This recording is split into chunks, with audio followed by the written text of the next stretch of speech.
Are we living in a simulation? It's a question that has been asked by many and pondered by scientists for years. And now it seems that some people may have found proof of it. They call it the Mandela Effect, named after the late South African President Nelson Mandela, who is famously said to have died in prison in 1983, only to reappear healthy and alive 2 years later. But he wasn't the only one. There have been millions of cases where people swear they remember things happening differently from how they did. Like the Berenstain Bears being spelled Berenstein,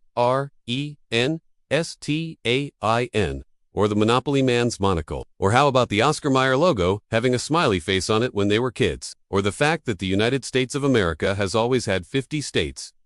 But wait, there's more. The list goes on, and it's got some people wondering if we're not suffering from a mass delusion. Could these be glimpses into other parallel universes? If you've ever heard of quantum mechanics or the multiverse theory, then you know that anything is possible. In this episode, we'll explore what the Mandela Effect is, and if it could actually be proof that we are constantly shifting between different realities.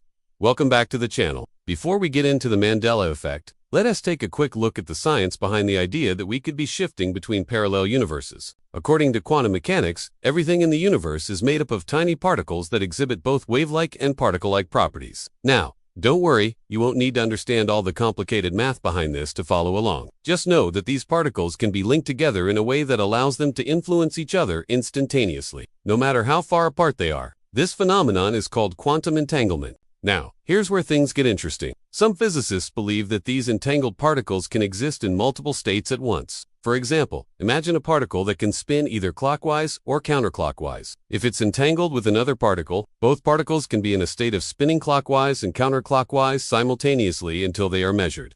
That is, until we observe them. And the act of observation causes the particles to collapse into one state or the other. So which state do they collapse into? Well, according to some physicists, it doesn't matter. All possible states are real, and the universe branches into different timelines every time a measurement is made. That means that there are infinite parallel universes where every possible outcome of every decision ever made exists. Of course, this is just one theory among many, and it's highly controversial, but that hasn't stopped people from trying to find evidence for it. So, what is the Mandela Effect? As we mentioned earlier, the Mandela Effect is the phenomenon of people sharing false memories of past events. It's not like people are misremembering things. They all seem to agree on what happened. It's just that those events never took place in our universe. One of the most popular examples of the Mandela Effect is the memory of Nelson Mandela dying in prison in the 1980s. The thing is, he didn't die then. He was released from prison in 1990 and went on to serve as South Africa's first black president from 1994 to 1999. But a large number of people are adamant that they remember him dying in prison.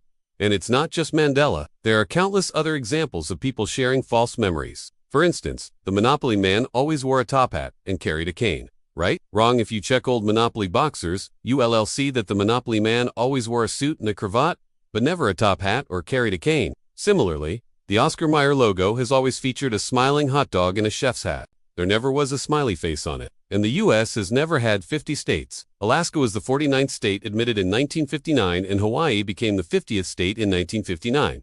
Okay, so what could explain the Mandela Effect? Well, one possibility is that we are living in a simulation. If our reality is nothing more than a computer-generated illusion, then it is possible that there are glitches in the system causing us to experience these strange shifts in memory. In fact, some people believe that these glitches are actually portals to other parallel universes. When we remember something that didn't happen in our own universe, we're seeing a glimpse of a different reality where things are just a little bit different. Of course, there is no concrete evidence to support this idea, but it makes for an interesting thought experiment. Another explanation for the Mandela Effect is that our memories are simply unreliable. After all, our memories are not like video recordings that can be replayed and examined objectively. They are reconstructions of the past based on the information available to us at the time. This means that our memories are always filtered through our beliefs, expectations, and emotions. So it is entirely possible that we are remembering things that we want to remember or that we expect to be true. For example, many people who remember Mandela dying in prison in the 1980s probably did undoubtedly witness his death firsthand.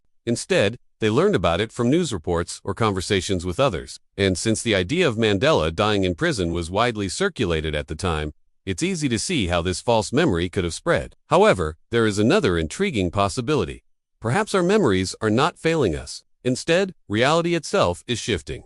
Imagine a world where the laws of physics are slightly different, where historical events unfold in a different order, where entire countries and even continents are located in different parts of the globe. You might think such a world couldn't possibly exist, but what if it does? Some believe that we are constantly shifting between parallel universes, each with its own unique set of circumstances. These universes are not separate and distant. They exist alongside our own, separated by a thin veil that we can't normally perceive. But every so often, that veil is thin enough to be pulled back, allowing us to catch a glimpse of what might have been. The Mandela Effect then becomes a kind of glitch in the matrix, a moment when we accidentally tune into a different frequency and see a world that is just slightly off from our own. In this view, the memories that we share with others are not simply recollections of events that happened in the past. They are memories of lives lived in other universes, of moments that unfolded differently and could have been our own, if only the laws of physics had been slightly different. This may sound like a far-fetched idea, but it's not as crazy as it might seem. After all, we already know that it's possible for things to exist in multiple universes. That's why quantum mechanics is so much. It shows us that our universe is full of possibilities, and that we can't be sure of anything unless we test it. Think about it. If we're all living in the same universe, then how can we be so sure that we're not actually in a parallel universe that's just slightly different from ours? Maybe the evidence for other universes is all around us, hiding in plain sight. Some people even believe that the Mandela Effect is proof of time travel. If we're constantly shifting between parallel universes, then it's possible that we're also traveling through time. That means that some of the people we meet may be time travelers from the future or the past. Of course, this is all speculation, but the more we learn about the universe, the more we realize that anything is possible. What do you think? Is the Mandela Effect proof that we're shifting between parallel universes? Let us know in the comments below. And don't forget to stay tuned for more videos. Thanks for watching. If you enjoyed this video, please hit the thumbs up button and subscribe for more content. Thank you.